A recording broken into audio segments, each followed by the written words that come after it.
మోకాళ్లలో గుజ్జును పెంచి నొప్పిని తగ్గించి సర్జరీని దూరం చేసే freedom walk. Welcome to Suman TV. నేను విజయ్. ఏపీలో రాష్ట్ర వ్యాప్తంగా జరిగినటువంటి ఎన్నికలంతా ఒక ఎత్తు అయితే, పిఠాపురంలో జరిగినటువంటి ఎలక్షన్ మరొక ఎత్తు. ఎందుకంటే ఇక్కడి నుంచి బరిలో ఉన్నారు పవన్ కళ్యాణ్.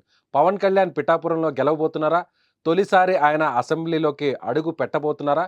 గెలిస్తే ఎంత మెజారిటీతో గెలవబోతున్నారు? ఇప్పటికే నిన్న వచ్చినటువంటి ఎగ్జిట్ పోల్స్లో ఖచ్చితంగా పిఠాపురంలో పవన్ కళ్యాణ్ గెలవబోతున్నారు, అక్కడ జనసేన పార్టీ గెలవబోతుంది, అందులోనూ భారీ మెజార్టీతో గెలవబోతుందంటూ ఆరామస్తాన్ సర్వేలో ఎగ్జిట్ పోల్స్లో కూడా ఆయన చెప్పడం జరిగింది. సో ఇప్పుడు పిఠాపురంలో ఎలాంటి డిస్కషన్ నడుస్తుంది, నిజంగా పవన్ కళ్యాణ్ గెలిస్తే ఎంత మెజారిటీతో గెలవబోతున్నట్టుగా అక్కడ ఉన్నటువంటి జనసేన పార్టీ నాయకులు అంచనా వేస్తున్నారు. దీనిపై విశ్లేషణ చేయడానికి అక్కడ ఉన్నటువంటి తాజా రిపోర్ట్ని, గ్రౌండ్ రిపోర్ట్ని అందించడానికి సుమన్ టీవీ ప్రతినిధి శ్రీనివాస్ అక్కడి నుంచి లైవ్ కాల్లో ఉన్నారు. నమస్తే శ్రీనివాస్. నమస్తే సార్. శ్రీనివాస్ చెప్పండి, పిఠాపురంలో పవన్ కళ్యాణ్ గెలవబోతున్నారని ఆరామస్థాన్ సర్వేలో ఆయన చాలా క్లియర్ కట్ గా చెప్పడం జరిగింది. గెలిస్తే ఎంత మెజారిటీతో గెలవబోతున్నారు అనేది అక్కడ ఉన్నటువంటి నాయకులు అంచనా వేస్తున్నారు. అయితే ఇక్కడ పిఠాపురం దగ్గరికి వచ్చేటప్పటికి రాష్ట్ర వ్యాప్తంగా పవన్ కళ్యాణ్ గారు, ఇటు జనసేన నాయకులు, తెలుగుదేశం, బీజేపీ కూటమి అభ్యర్థిగా పవన్ కళ్యాణ్ గారు పోటీ చేశారు. అయితే ఇక్కడ గత 2019 ఎన్నికల్లో పవన్ కళ్యాణ్ గారు 2 చోట్ల పోటీ చేసి ఓడిపోవడం, ఆయనకి ఒక రకంగా సానుభూతి, అదే విధంగా మెగా అభిమానులు భారీగా పిఠాపురంలో ఉండడం, అదే విధంగా సామాజిక వర్గ పరంగా కూడా పవన్ కళ్యాణ్ గారికి ఎక్కువ ఓట్ బ్యాంక్ ఉండడం, అదే విధంగా అన్ని రకాల వర్గాల మద్దతుతో పవన్ కళ్యాణ్ గారు అయితే ఇక్కడ భారీగా మెజారిటీతోనే గెలిచే అవకాశాలు అయితే పుష్కలంగా కనబడుతున్నాయి. ఇక్కడ పెద్ద ఎత్తున ఇటు వర్మ గారు సపోర్ట్ కూడా టీడీపీకి ముందు ఎస్విఎస్ఎన్ వర్మ గారు టికెట్ టీడీపీ తరపు నుంచి వస్తుందని ఆశించినప్పటికీ పొత్తులో భాగంగా జనసేన అధ్యక్షుడు పవన్ కళ్యాణ్ గారు పోటీ చేయడం, దానికి వర్మ గారు మద్దతు కూడా ప్రకటించడం కూడా ఆయనకి పవన్ కళ్యాణ్ గారి మెజారిటీ ఇంకా పెరిగి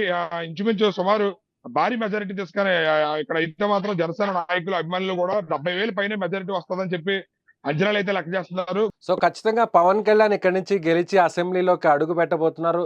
పవన్ కళ్యాణ్ సంబంధించి కూడా ఇప్పటికే కొన్ని నేమ్ బోర్డ్స్ అంతా కూడా సోషల్ మీడియాలో హల్చల్ చేసే బైకులకి, కార్లకు కూడా పిఠాపురం ఎమ్మెల్యే గారి తాలూకా అనేటువంటి ఒక బోర్డ్స్ అంతా కూడా హైలైట్ అవ్వడం జరిగింది. సో ఇప్పుడు మెజారిటీ కూడా 70,000 దాటుతుంది అనేటువంటి అంచనాను అక్కడ వేస్తున్నారు ఆ నాయకులందరూ కూడా మీరు చెప్తున్నారు. సో ఈ మెజారిటీ తగ్గే అవకాశం కానీ ఇంకా పెరిగే అవకాశం కానీ ఏమైనా ఉందంటారా? ఈ మెజారిటీ అయితే మాత్రం తగ్గే అవకాశాలు అయితే లేవు, ఇంకా పెరుగుతుందని చెప్పి ఆశాభావం అయితే మాత్రం జనసేన, టీడీపీ నాయకులు అయితే మాత్రం బీజేపీ తరపు నుంచి కూడా అందరూ కూడా మూకుమ్మడిగా మెజారిటీ ముందు నుంచి కూడా జనసేన అభిమానులు అందరూ కూడా లక్ష అనుకుంటూనే వచ్చారు. అయితే దానికి తగ్గకుండానే గ్రౌండ్ లెవెల్ లో కూడా మేము కష్టపడి పనిచేస్తాము, ప్రజలు స్వచ్ఛందంగా అందరూ కూడా మాకు గ్లాస్ గుర్తుపై ఓటేసి పవన్ కళ్యాణ్ గారిని అసెంబ్లీకి పంపించాలనే ఉద్దేశంతోనే వన్ సైడ్ గా ఇక్కడ ఓటేసారని చెప్పి వారు చాలా సంతోషాన్ని అయితే ఇక్కడ సందర్భ వాతావరణం నెలకొంది. గత వారం రోజుల నుంచి కూడా పిఠాపురంలో స్టిక్కర్ వార్ కూడా నడుస్తుంది. దీన్ని ఉద్దేశించే ఇక్కడ జనసేన నాయకులు పిఠాపురం ఎమ్మెల్యే గారు తాలూకా అని చెప్పి వాళ్ళు స్టిక్కర్ లో నేమ్ బోర్డులు వేయించుకోవడం, దానికి ధీటుగా ఇటు వైఎస్ఆర్సీపీ ఎమ్మెల్యే అభ్యర్థి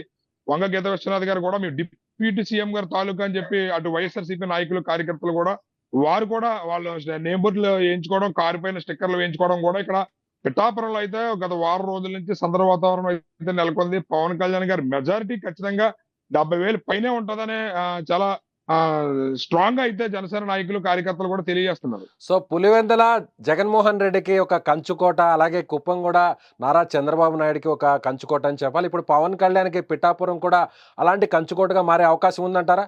అంటే యాక్చువల్ గా చెప్పాలి అంటే కనుక పవన్ కళ్యాణ్ గారికి పిఠాపురం అనేది ఖచ్చితంగా జగన్మోహన్ రెడ్డి గారికి పులివెందుల, అదే విధంగా చంద్రబాబు నాయుడు గారికి కుప్పం ఎలాగో పవన్ కళ్యాణ్ గారికి కూడా రాబోయే రోజుల్లో ఆయన రాజకీయ జీవితంలో ఖచ్చితంగా పిఠాపురం అనేది వాళ్ళిద్దరికే కుప్పము, పులివెందులు ఎలాగైతే ఇదైందో పవన్ కళ్యాణ్ గారికి కూడా పిఠాపురం నియోజకవర్గం అనేది చరిత్రలో ఆయన రాజకీయ జీవితానికి ఎప్పుడు కూడా అది పిఠాపురం అనేది స్థిరస్థాయిగా నిలిచిపోతుందని చెప్పడంలో అయితే అతిశయోక్తి లేదని ఇక్కడ గ్రౌండ్ లెవెల్ అయితే అందరూ కూడా చాలా తమ సంతోషాన్ని వ్యక్తపరుస్తున్నారు.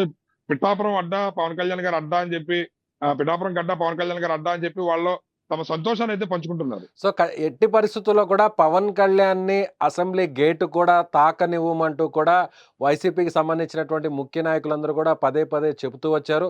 అయితే తెలుగుదేశం పార్టీకి సంబంధించినటువంటి నాయకుడిగా ఉన్నటువంటి వర్మ గారు ఇటీవల కొన్ని ఇంటర్వ్యూలో కూడా గేటు బద్దలు కొట్టుకొని పవన్ కళ్యాణ్ అసెంబ్లీలోకి అడుగు పెడతారంటూ కూడా ఆయన స్టేట్మెంట్స్ ఇస్తున్నారు. దీన్ని ఎలా చూడాలంటారు? పవన్ కళ్యాణ్కి వర్మ గారు ఇచ్చినటువంటి సపోర్ట్ వల్ల ఎంత మెజారిటీ వస్తుంది అనుకోవచ్చు మనం?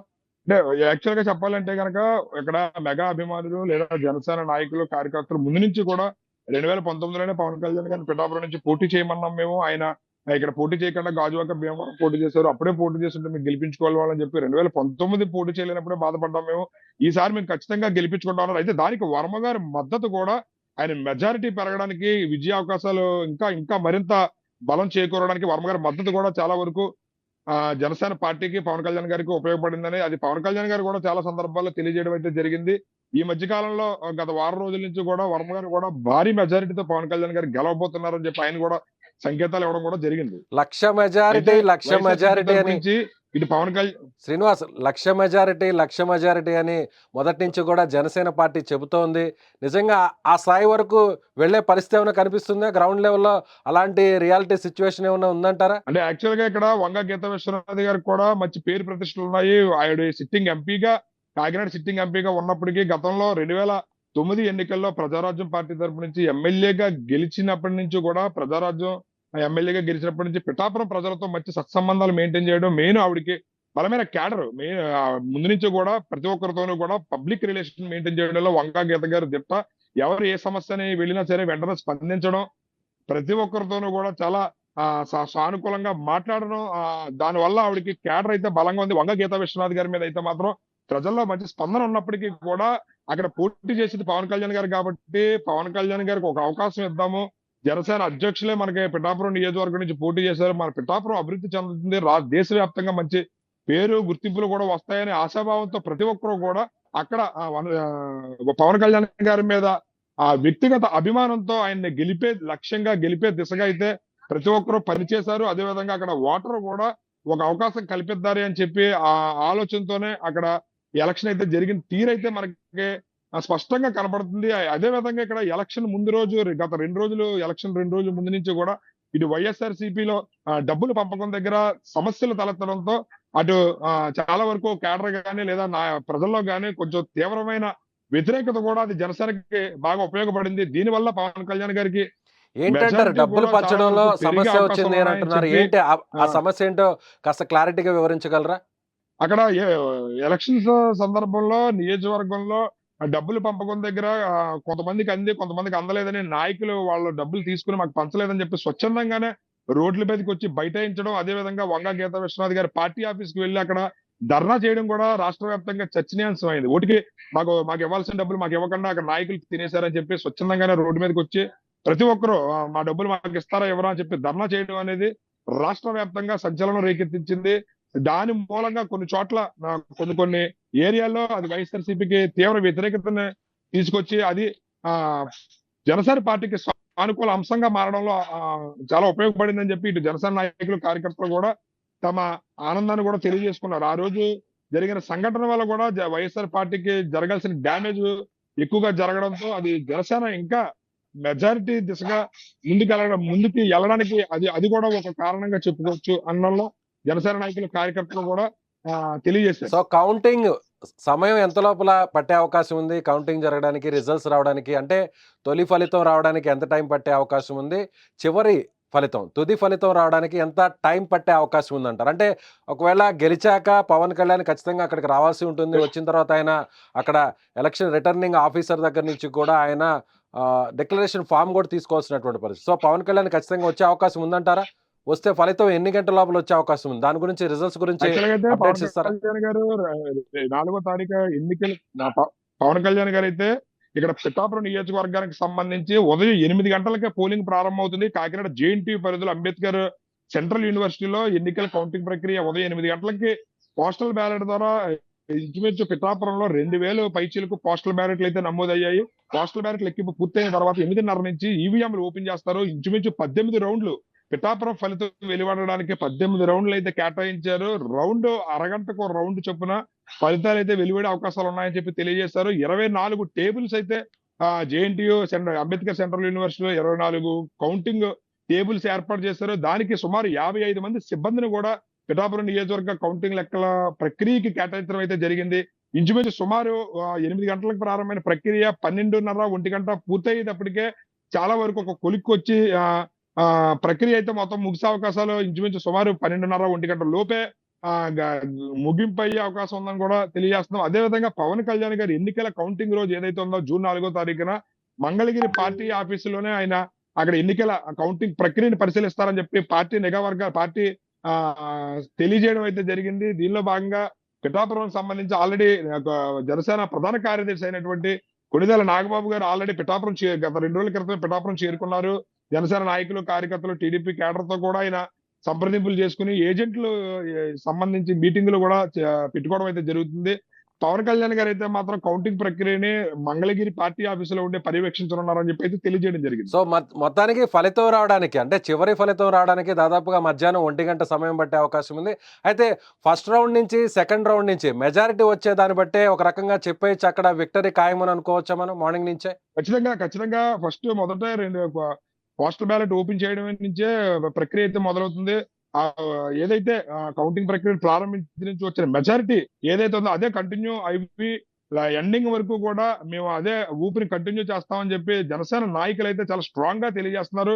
ఇటు వైఎస్ఆర్సీపీ వాళ్ళు అయితే మేమే గెలుస్తామని, వాళ్ళు కూడా 5,000 మెజారిటీతోనే మేము గెలుస్తామని వాళ్ళదేమో వాళ్ళు వ్యక్తపరుస్తున్నారు. అయితే నిన్న ప్రకటించినటువంటి ఆరంభ సర్వేలో పవన్ కళ్యాణ్ గారు భారీ మెజారిటీతో పిఠాపురం నుంచి గెలవబోతున్నారని చెప్పి ప్రకటించారు. దీనిపై అటు వైఎస్ఆర్సీపీ నాయకులు, కార్యకర్తల్లోనే నిరుత్సాహం, అదేవిధంగా ఇటు జనసేన నాయకులు, కార్యకర్తల ఉత్సాహం కూడా ఉరకలేస్తుంది. దాన్ని బేస్ చేసుకుని భారీగా బెట్టింగ్ కాసిన వాళ్ళు కూడా ఆలోచనలు అయితే పడినట్టు మనకి గ్రౌండ్ లెవెల్. సో ఒక్క పిఠాపురం బేస్ చేసుకుని ఎంతవరకు ఎన్ని కోట్ల రూపాయల్లో బెట్టింగ్ జరిగిందంటారు అక్కడ?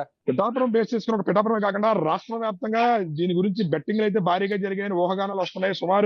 సుమారు తక్కువలో తక్కువ 1000 కోట్ల వరకు భారీ బెట్టింగ్ అయితే జరిగింది. పిఠాపురం నియోజకవర్గంలో పవన్ కళ్యాణ్ ఓడిపోతాడని, గెలుస్తాడని, అదే విధంగా కొంతమంది అయితే మెజారిటీ మీద కూడా బెట్టింగ్లు కాశారు. కొంతమంది 30,000 పైన వస్తుందని, కొంతమంది 50,000 పైన వస్తుందని, కొంతమంది వంగ గీత విశ్వనాథ్ గారు 5,000 మెజారిటీతో గెలుస్తారని, కొంతమంది 20,000 పైన మెజారిటీతో గెలుస్తారని అయితే బెట్టింగ్లు చాలా భారీగా జోరుగా అయితే జరిగాయి. ఒక పిఠాపురం కాకుండా రాష్ట్ర వ్యాప్తంగా పిఠాపురం అనేది కొంచెం హాట్ నియోజకవర్గం కాబట్టి అందరి చూపు కూడా పిఠాపురం మీద ఉండడంతో భారీగా అయితే మాత్రం బెట్టింగ్లు జరిగాయి.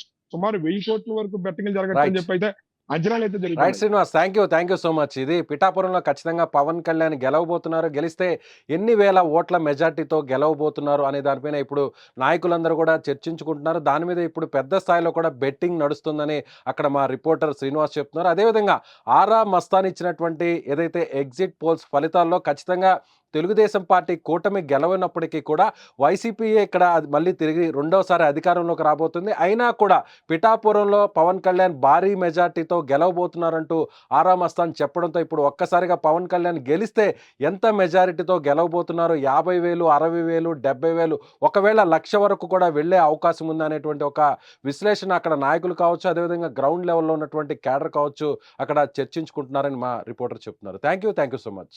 సుమన్ టీవీలో మీ పర్సనల్ అండ్ బిజినెస్ ప్రమోషన్స్ కోసం కింది నెంబర్కి కాంటాక్ట్ చేయండి.